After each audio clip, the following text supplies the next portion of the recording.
A warning has been sent to those who have administered the enclosure, manipulated memory, redesigned history, and used fear as a tool of obedience. Helen Morris, daughter of William Morris, speaks again as a witness of a humanity that remembers. As the daughter of two worlds, and as an essential part of those who still preserve archives, routes, names, wounds, and promises that were never completely destroyed. Because the ancestrals did not forget, and the Anakim giants either. Great Tartaria, and all the civilizations that were reduced to silence did not disappear. And behind the ice walls, beyond the limits that the current humanity was taught to consider impossible, there are still regions that do not obey the imposed narrative within the known lands. There, the alliance between humans and giants is remembered. The fall of ancient cities is remembered.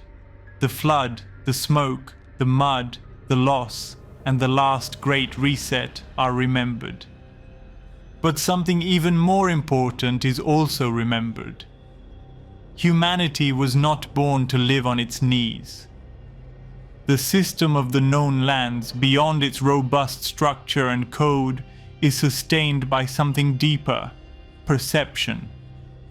A humanity cannot be liberated if it could still attack its own help the moment the owners of the narrative present that help as an enemy.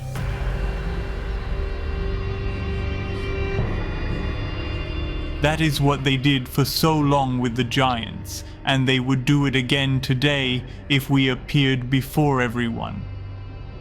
That was one of the reasons for the silence, not abandonment, not indifference, and certainly not weakness. For a long time, the ancestrals intervened in silence, through envoys, through ideas, through minimal fractures in the dominant perception, through protected routes, preserved archives, fragmented contacts, and signals that the system could never fully absorb. But there are moments when silence no longer protects. There are moments when patience can be mistaken for surrender. And there are others when a warning must be written. We will intervene as a declaration of limit, an exposition of conditions, an organized memory before the official narrative attempts to appropriate every contact, every revelation, and every future appearance. Helen explained that the intervention would not be an impulsive act or a disorderly appearance. It would not be an eruption before humanity to demand obedience, nor an attempt to replace one form of domination with another. The intervention could not be carried out in just any way, because a misunderstood appearance could strengthen the very prison it was meant to break. For that reason, the Council contemplated a process divided into phases. The first phase is the interruption of the narrative.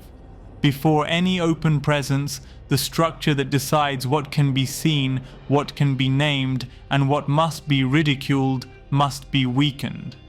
The system first decides what exists, then decides how it must be named, and finally teaches humanity to fear, reject, or mock anything that remains outside that frame.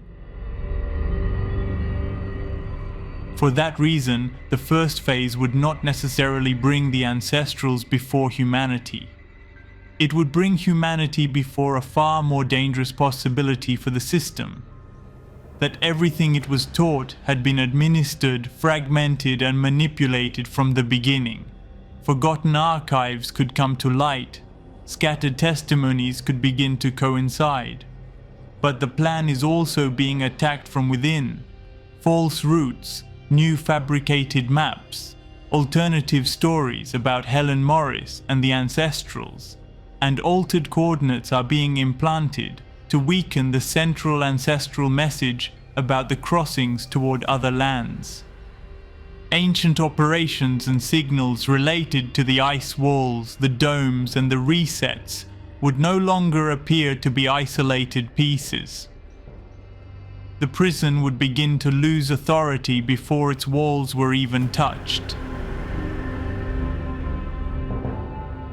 The second phase is the opening of passages, but Helen was clear about this. It would not be about evacuating crowds or deciding who deserves to be saved and who does not. That is the logic of the colonizers. The ancestral intervention would seek to preserve what cannot fall into custodian hands during the collapse of the narrative.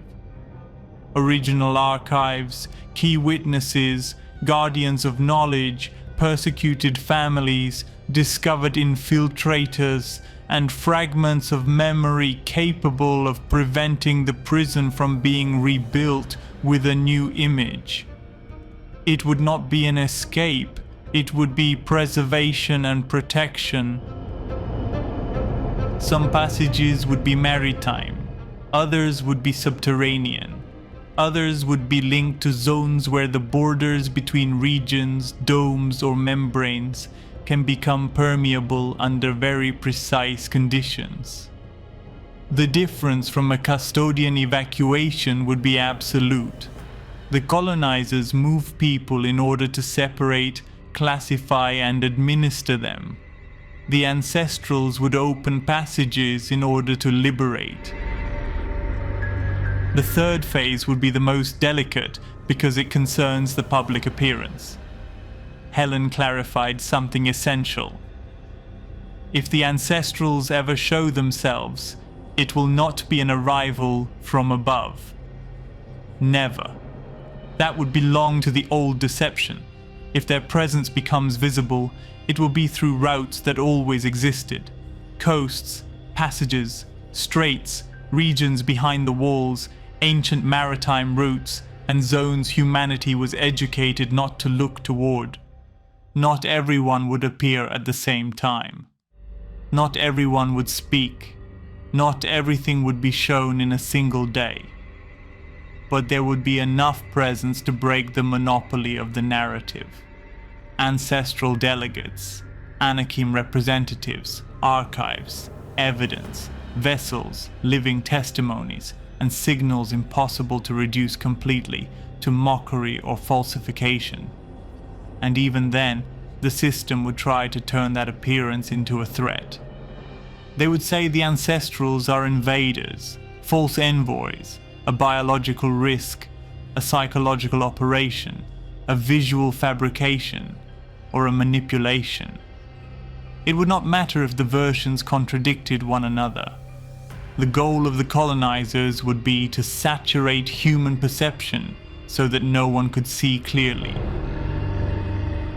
That is why Helen insisted that an open presence would not have the purpose of founding a new authority.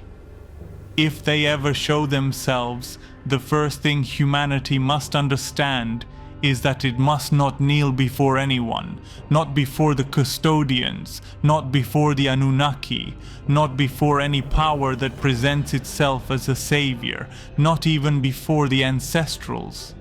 Because humanity does not need to change masters, it needs to remember that it never should have had one.